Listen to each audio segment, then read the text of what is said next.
Bismillahirrahmanirrahim. Assalamualaikum warahmatullahi wabarakatuh.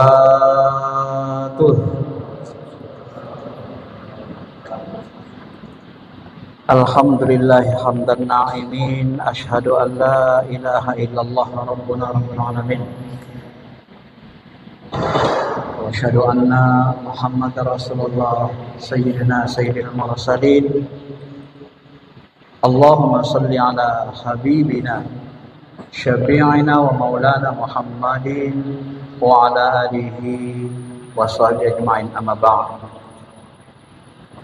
Ma'asyiral muslimin, bapak-bapak, adik-adik, saudara-saudara sekalian yang dirahmati Allah Subhanahu wa taala.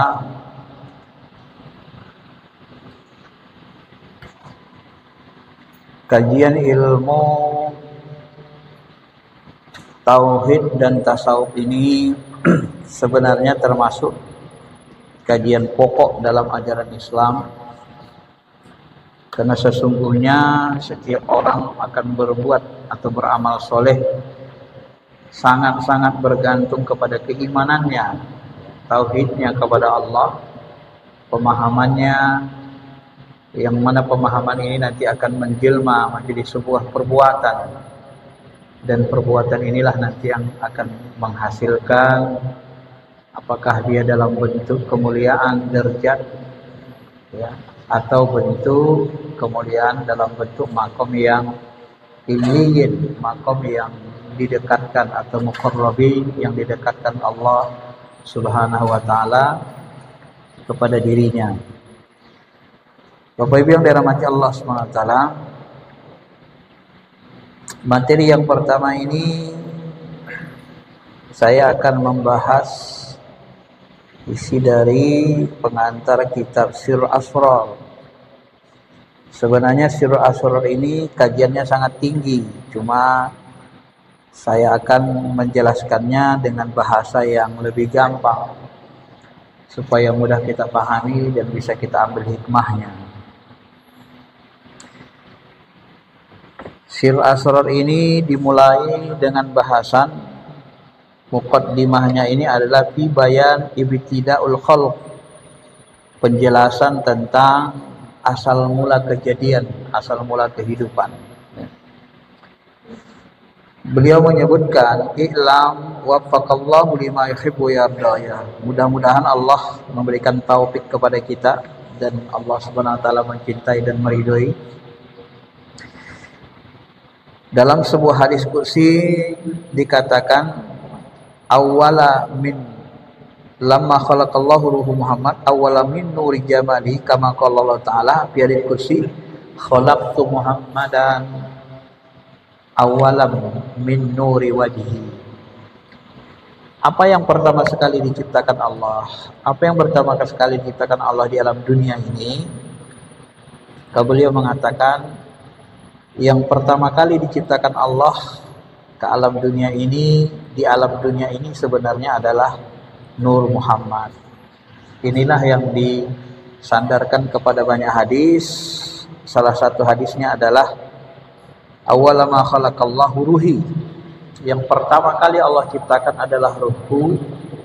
Kemudian hadis lain awwalama khalaqallahu nuri.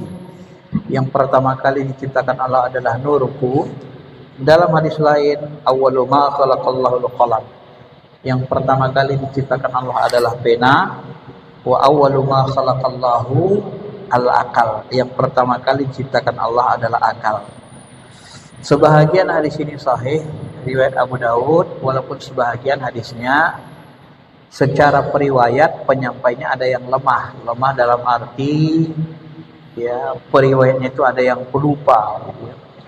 Tapi secara makna hadis ini saling mendukung, sehingga di dalam ilmu tasawuf hadis seperti ini makbulul makna, diterima maknanya, isinya benar ya, kebenarannya diterima di dalam ilmu tasawuf. Bapak Ibu yang dirahmati Allah, jadi yang pertama kali Allah ciptakan adalah Nur Muhammad ya. Pada awalnya alam semesta ini dalam bentuk kegelapan, yang ada ruang kosong yang bersandar kepada zatnya yang qadim. Nah, itu pertama begitu ya. Kalau bahasa Nabi ketika ditanya seorang sahabat, ya Rasulullah, ya Rasulullah, aina Allah qabla khalaqa kulli syai', di manakah Allah berada sebelum dia menciptakan segala sesuatu? Nah, ini pertanyaannya kan. Aina Allah qabla khalaqa kulli syai', di mana Allah berada sebelum dia menciptakan segala sesuatu? Lalu Nabi menjawab, fi ama. Fi ama, di ama. Apa itu ama? Ama itu adalah, dijelaskan Nabi secara sederhana. Al-ama itu adalah ma fawqahu hawa wa ma tahtahu hawa. Ama itu, kata qalal Qadi mengatakan, ama itu adalah ruang kosong murni, cannot be imagined. Ruang kosong murni, wilayah kekosongan murni yang di luar nalar imajinasi manusia ya. Di atasnya nggak ada hawa, udara, di bawahnya nggak ada udara, nggak ada awan, nggak ada udara. Artinya Allah itu sebenarnya meliputi segalian semesta ya. Dia berada di balik ruang kosong ini. Zat aslinya itu tidak terjangkau oleh manusia. Itulah yang disebut dengan Al-Quran, wallahu muhitum bikulli syai'. Allah itu meliputi segala-galanya. Itulah yang disebut dalam akidah Tahawi, Allah itu muhitum bikulli syai'. Dia meliputi segala-galanya, dan tidak ada satu makhluk ciptaannya yang mampu meliputi segala-galanya kecuali zatnya. Ini tauhid yang utama ya. Ini tauhidnya ahli tasawuf. Kalau di dalam ilmu tauhid biasa, ilmu kalam kan disebut Allah itu tidak bertempat, tidak berada dalam ruang dan waktu. Nah, kalau dia berada dalam ruang dan waktu secara ilmu umum, maka Allah itu mengalami perubahan seperti kita, kecil, dewasa, tua, meninggal. Karena kita berada dalam ruang dan waktu. Sementara Allah itu berada di luar ruang dan waktu, kata mereka. Ini dalam ilmu kalam. Lalu dalam ilmu kalam ini ditanyakan, kalau Allah masih berada di luar ruang dan waktu, berarti masih bertempat. Tempatnya di mana? Di luar ruang dan waktu. Maka tauhid yang paling sempurna itu adalah tauhid ahli tasawuf, ahli makrifat. Itulah yang kita disebut Al-Quran, wallahu muhitum bikulli syai'. Dialah Allah yang meliputi segala-galanya. Jadi fi ama, ruang kosong itu ruang yang tidak ada di atas dan di bawahnya, kekosongan murni kata tadi. Itu unimagined, tak bisa kita bayangkan. Kita hanya bisa mendekati akal kita kalau kita lihat ruang kosong di alam semesta ini sangat luas. Dan ruang kosong yang ada di alam semesta itu bersandar kepada zatnya yang maha suci. Saya hanya bisa menyampaikannya, tandasnya sampai seperti itu. Karena sifat zat itu laisa kamitslihi syai'un. Sifat zat itu tidak ada yang menyerupainya. Itu sifat zat asli. Kalau masih serupa dengan makhluk, itu bukan zat aslinya. Dan yang pertama diciptakannya apa? Nur Muhammad, cahaya, kolam pena. Jadi kolam pena. Setelah ciptakan kolam pena, barulah diciptakan Lauh Mahfuz. Maka kolam pena Nur Muhammad ini disuruhlah menuliskan takdir. kehidupan, perjalanan seluruh kehidupan di bumi ini. Ya. Dari awal sampai akhir, itulah ditulis. Uktub, tulislah kata Allah. Apa yang ditulis? Seluruh kehidupan. Maka Nur Muhammad itu dia punya pengetahuan, akalnya akal kulli. Dia mengetahui ya segala pengetahuan yang diberikan Allah kepadanya, itu pengetahuannya meliputi juga. Nah, itu Nur Muhammad.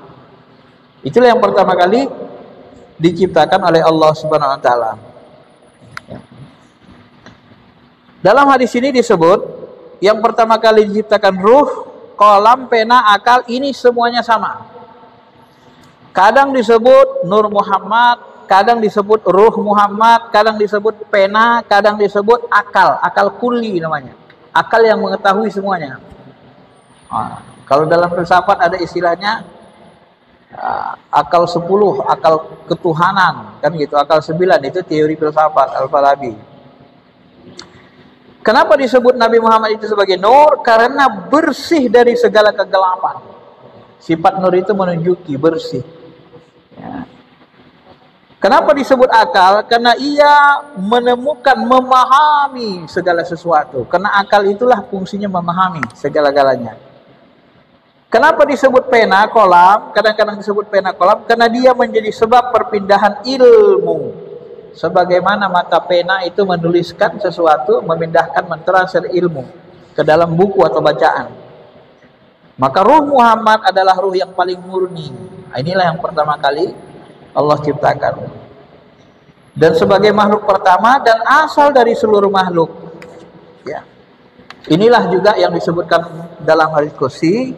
Dalam hadis dikatakan Nabi, ya,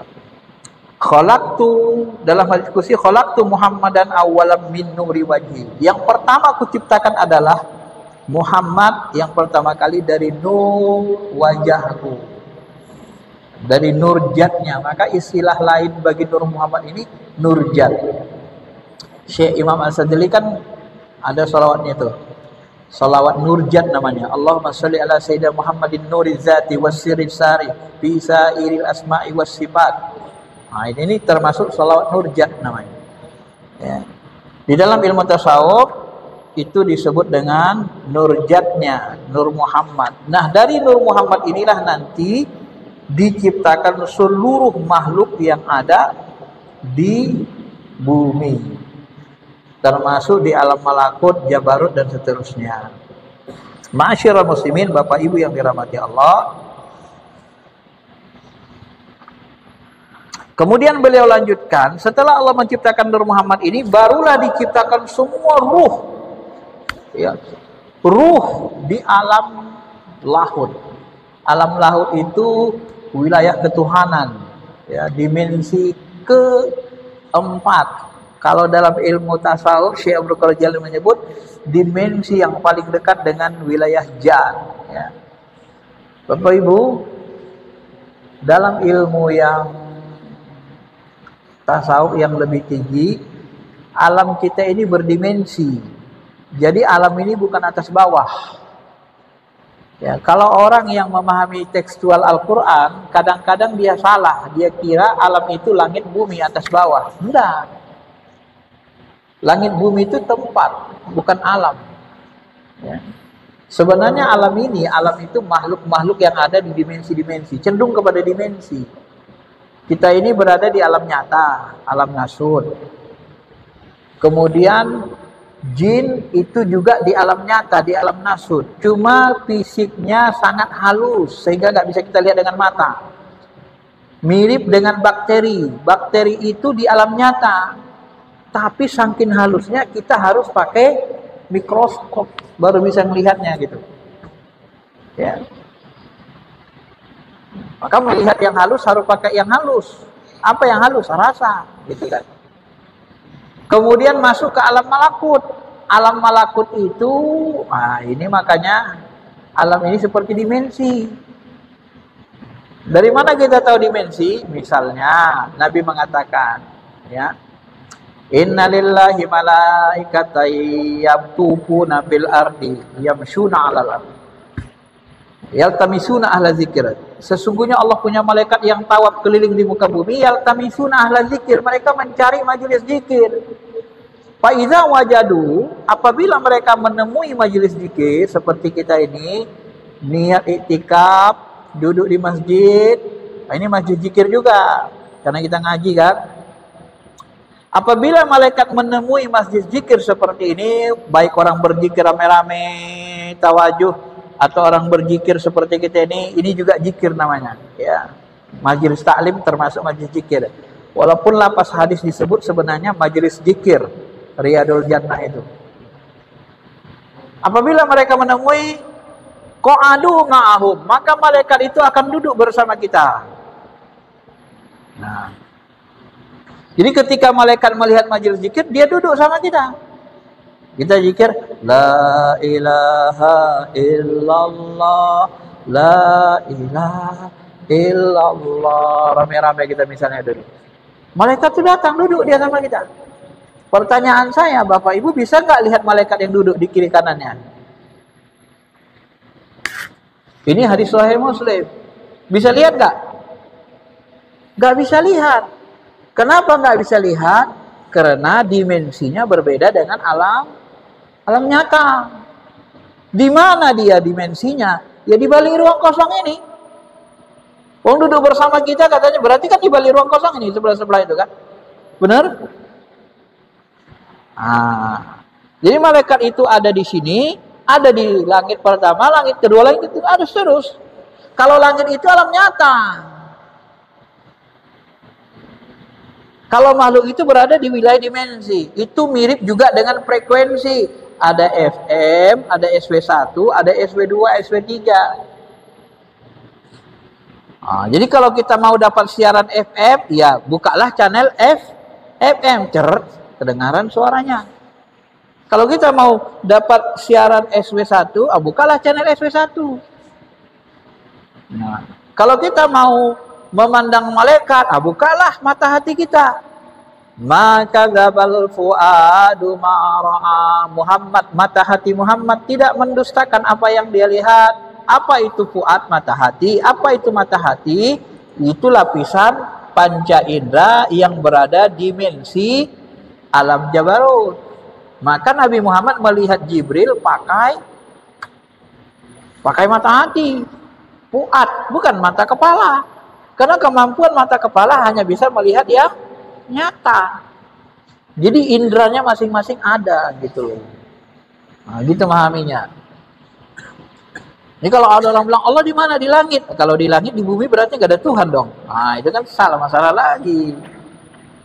Nah, jangan begitu tauhidnya. Itu tauhidnya orang awam yang benar-benar belum mengenali hakikat zat, belum mengenali Allah. Ilmunya belum mendalam. Ya, di dalam tasawuf tidak seperti itu tauhidnya.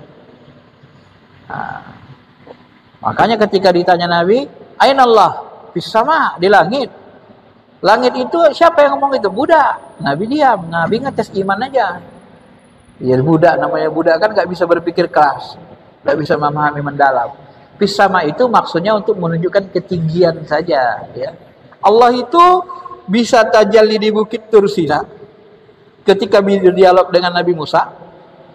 Ya Musa, innani anallahi Musa, aku adalah Allah. Bukit Tursina di langit apa di bumi? Hah? Di bumi. Kadang kita menyebut Ka'bah itu dengan rumah Allah. Ya kan? Ka'bah itu rumah Allah. Kita sebut dengan Baitullah. Pertanyaannya, apakah Allah rumahnya Ka'bah, dia tinggal di Ka'bah? Ya, bukan. Bukan berarti dia tinggal di Ka'bah. Paham ya? Istawa alal ar, bukan berarti dia tinggal di aras. Tidak begitu memahami tauhid, memahami Allah Ta'ala. Dia Allah Ta'ala tidak numpuk di satu tempat, tidak menetap di satu tempat. Hakikat zatnya itu meliputi seluruh alam, dimensi alam. Maka dia bisa mematikan di kutub utara satu, kutub selatan satu, serentak. Kenapa? Karena dia memang meliputi segala-galanya.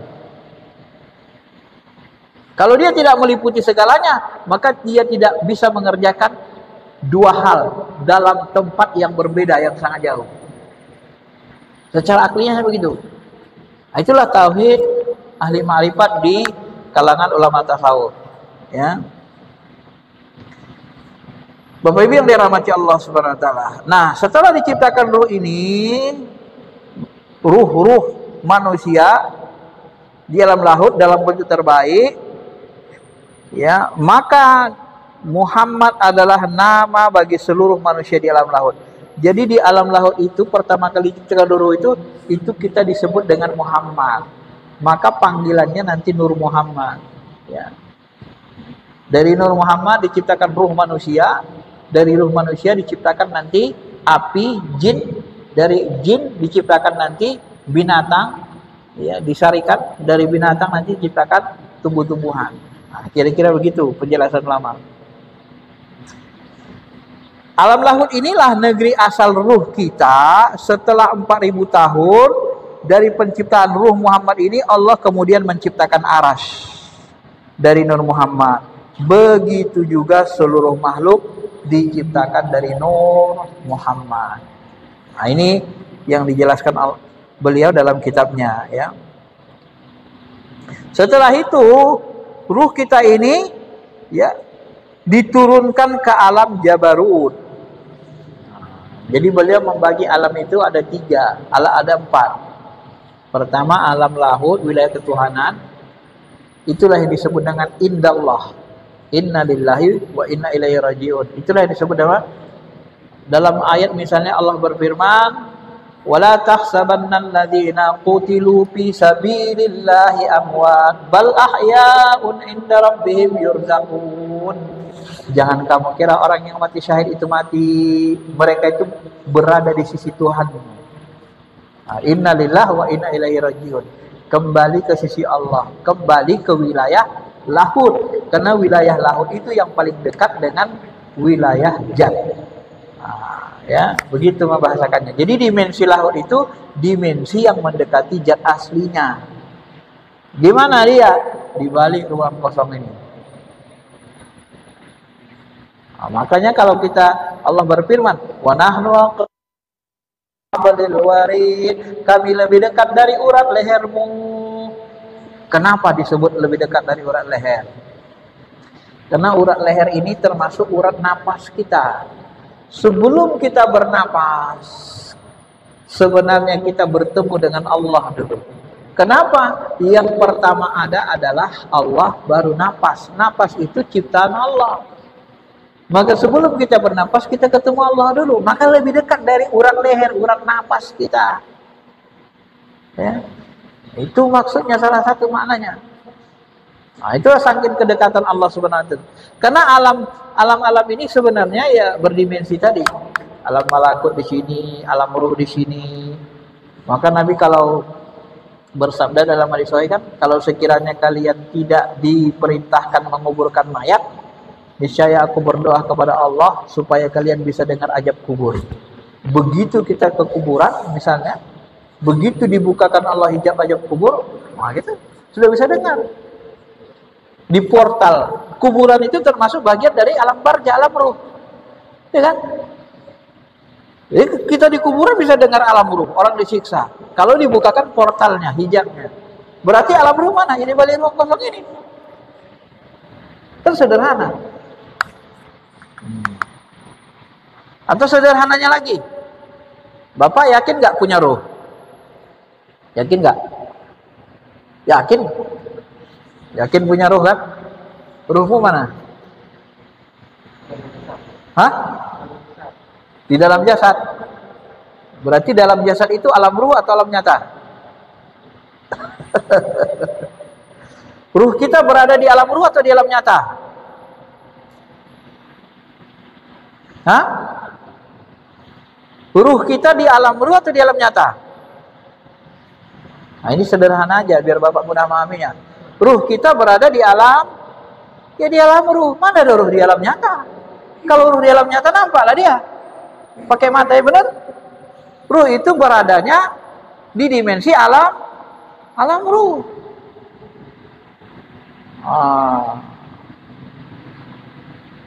Jadi kalau kita punya ruh, nih saya ada ruh saya. Yang gerakan badan saya ini apa? Ruh saya kan? Bergerak tangan saya. Menggerakkan apa? Ruhnya. Loh, bisa lihat nggak ruh yang gerakan ini? Bisa lihat nggak? Nggak bisa. Kenapa? Pakai mata kepala nggak bisa. Kenapa? Karena dia berada di alam ruh. Kalau begitu alam ruh itu mana? Ya ini, di balik ruang kosong ini, meliputi alam nyata. Enak memahaminya kan? Rasional, sederhana. Rasional dan sederhana. Di alam ruh ini, di balik ruang kosong. Jadi semuanya ada di sini. Innalillahi wa inna ilaihi rajiun. Ya kembali ke ruang kosong. Kayak kita merokok, keluar asapnya kembali ruang kosong. Hilang. Meninggal, kembali ke ruang kosong. Ini. Putus saja sambungannya. Kalau orang mati kan putus sambungan jasmani dengan ruhnya. Ya.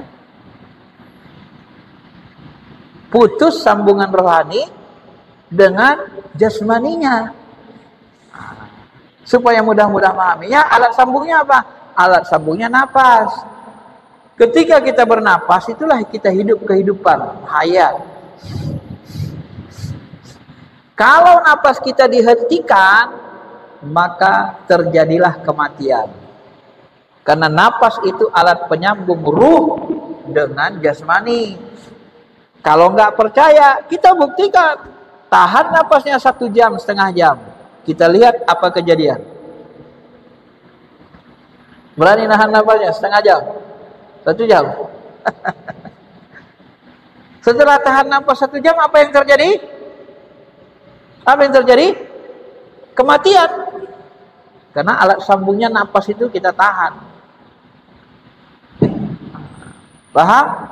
Maka alam ruh itu di sini aja, nggak kemana-mana. Jadi orang yang nggak mau ngaji ruh, ngaji dirinya, itu nggak akan kenal dengan dirinya. Dia nggak mau ngaji ruh, nggak kenal dengan hakikat dirinya. Orang nggak kenal hakikat dirinya, dia nggak akan kenal sama Allah Tuhannya. Nggak akan kenal. Dirinya dia nggak kenal. Gimana dia mau kenal Allah? Dirinya aja nggak kenal sama dia. Orang ngaji tauhid itu, kita ngaji kenal Allah. Ma'rifat itu kita ma'rifatullah, kenal Allah itu paling tinggi. Ma'rifat nafs, mengenal diri, baru ma'rifat alam semesta yang lainnya. Itulah jenjang ma'rifat itu, ya. Bapak Ibu yang dirahmati Allah Subhanahu wa taala. Nah, kalau beliau membahasakannya begini. Jadi ketika ruh itu di alam lahud dalam bentuk cahaya Nur Muhammad tadi diciptakan, dia mau diturunkan ke dimensi. Dia kan di wilayah lahud, 4 dimensi. Diturunkan ke Jabarut, dilapis dengan cahaya, diturunkan ke malakut, lapis lagi dengan cahaya, baru diturunkan ke dalam mulki, lapis dengan cahaya, baru disambungkan ke jasmani. Itulah yang beliau sebut dalam memahami ayat summa radadnahu asfala safilin. Kemudian kami turunkan manusia itu ke alam rendah. Alam rendah itu ini alam jasmani, alam nasud ini, alam nyata. Ya, itu maksudnya. Jadi ruhani kita itu ada 4 lapis. Maka dimensi alam ada 4 lapis, rasa ada 4 jenis, kemudian akal ada 4 lapis, 4 jenis. Begitu nanti surga nanti 4 dimensi. Ya, dimensi 1 surga jannatul ma'wa, dimensi 2 jannatul naim, dimensi 3 jannatul firdaus, dimensi 4 itu namanya surga lahud, hanya bersama Allah. Ya, tanpa makhluk yang lain. Begitu penjelasannya kalau dalam ilmu tasawuf. Bapak Ibu yang dirahmati Allah Subhanahu wa taala.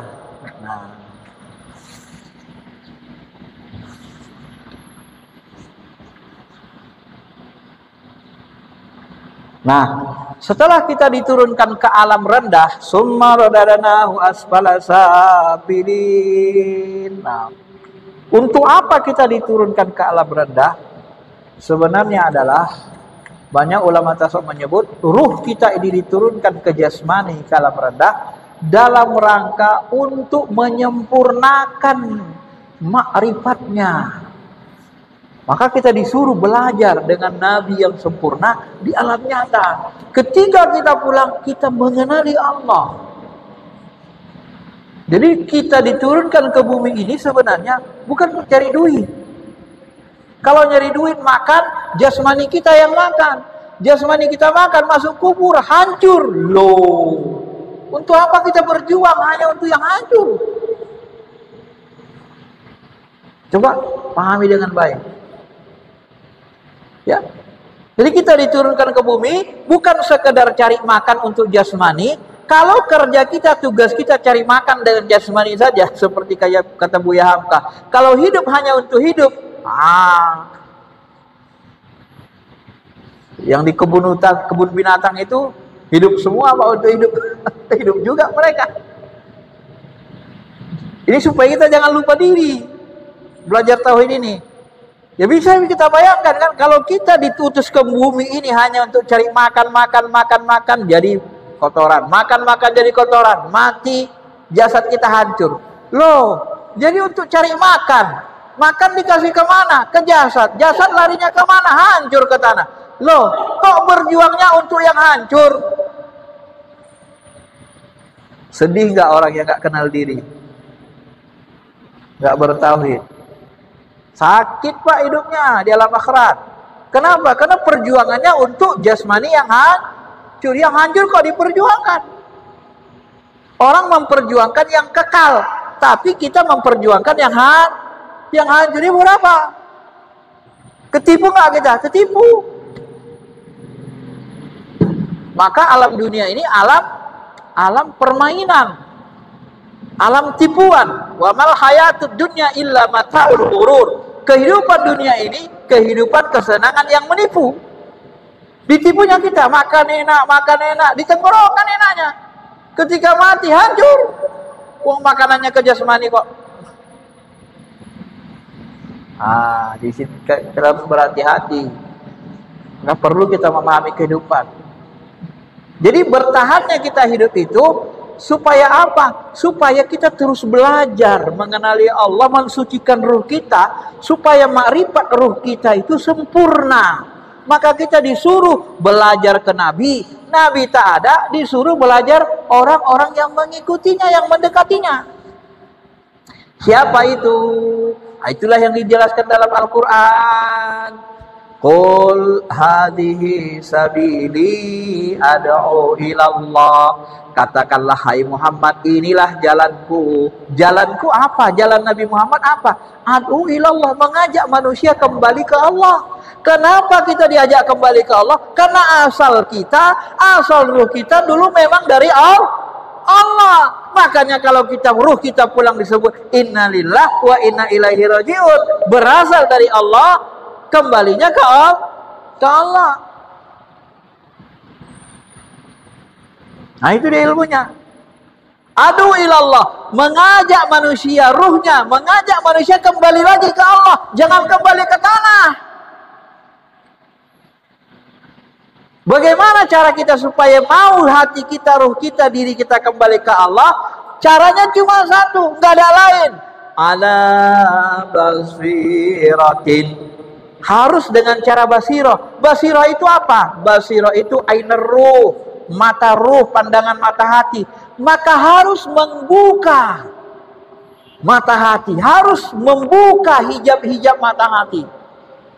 Harus dibersihkan kalbu kita sehingga mata ruh kita, mata hati tidak buta. Wa man kana fi hadhihi a'ma fa huwa fil akhirati a'ma wa dhallu sabila. Siapa yang hatinya, kalbunya, mata hatinya buta di dunia ini, maka di akhirat dia akan lebih buta lagi. Sengsara pak. Karena di alam ruh kita melihat dengan mata ruh, bukan mata kepala.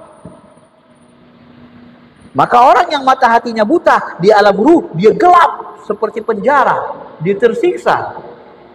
Dia nggak tahu aku di mana ini. Ya.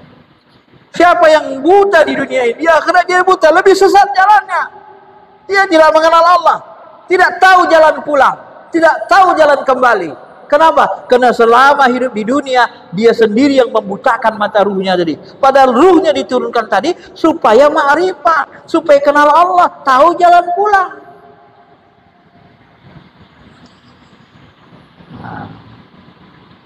Nah, begitu bahasanya. Maka satu-satunya caranya ala basirah. Apa caranya? Buka mata hati. Ana wa manittaba'ani, itulah jalanku dan jalan orang-orang mengikutiku. Ikutilah jalan orang-orang yang mengikuti Nabi ini, yang berupaya mengajarkan kita cara membuka mata hati kita, mata qalbu kita, supaya kita kenal dengan Allah, hakikat diri, hakikat kehidupan, hakikat Allah, sehingga kita gampang pulangnya. Maka ini dianggap menjadi ilmu yang paling penting. Maka seluruh ibadah kita nanti, syariat yang kita lakukan, sholat, puasa, zakat, itu untuk apa? Hakikatnya adalah mensucikan kolbu, membuka mata hati, membuka ma'rifat kita. Cuma kalau ibadah kita tidak pakai kolbu, tidak ada yang menuntun rohani kita, ibadah kita itu biasa-biasa saja. 1000 tahun kita ibadah tidak khusyuk salatnya, tak terbuka mata hati.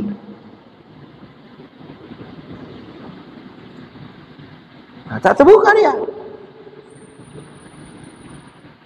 Maka Ibnu Abbas mengatakan 2 rakaat dengan khusyuk salat lebih utama daripada 100 rakaat tapi enggak khusyuk. Kenapa? Ya yang enggak khusyuk itu enggak ada nilainya. Bagian dari salat yang dinilai itu yang khusyuk-khusyuknya. Bagaimana supaya khusyuk? Ya ma'rifat, pahami Allah. Bagaimana cara memahaminya? Bersihkan kolbu. Bagaimana cara bersihkannya? Cari guru bengkel rohani, mursyid, yang mengajarkan cara membersihkan kolbu. Maka disitulah nanti pentingnya ilmu tasawuf tarekat. Ya. Tapi syarikat ini seram Ustaz. Kadang-kadang begini, ada juga yang sesat gini-gini. Di semua ilmu ada yang sesat, di semua bidang ada yang sesat. Tidak ada di semua bidang lurus semua. Di ilmu syariat ada yang sesat. Contohnya siapa? Santen Zaitun. Syariatnya sesat. Di organisasi ada yang sesat. Muhammadiyah, ada nggak orang sesat di Muhammadiyah? Ada. NU, ada nggak orang sesat di NU? Ada. Jemaah Tabligh, ada nggak yang sesat Jemaah Tabligh? Ada. Di Salafi, ada nggak yang sesat Salafi? Banyak. Merasa benar sendiri. Hizbut Tahrir ada juga. Di semua ormas, di semua level ada yang sesat. Tapi kita mengambil yang lurusnya. Yang lurusnya apa? Yang bisa memadukan antara syariat dan hakikat. Kalau dia ngaku ma'rifat, nggak sholat, ninggalkan sholat, nggak puasa, nggak usah diikuti. Berarti dia sudah tergelincir. Sedangkan Syekh Siti Jenar saja menyebut dalam bukunya, apa dia bilang? Salah satu ciri wali yang tertipu adalah wali yang meninggalkan syariat. Udah sampai dia tingkat wali, tinggalkannya syariat. Itu wali yang tertipu. Wah, iblis itu wali Allah dulu, Pak. Derajatnya hampir setara dengan malaikat Jibril Mikail.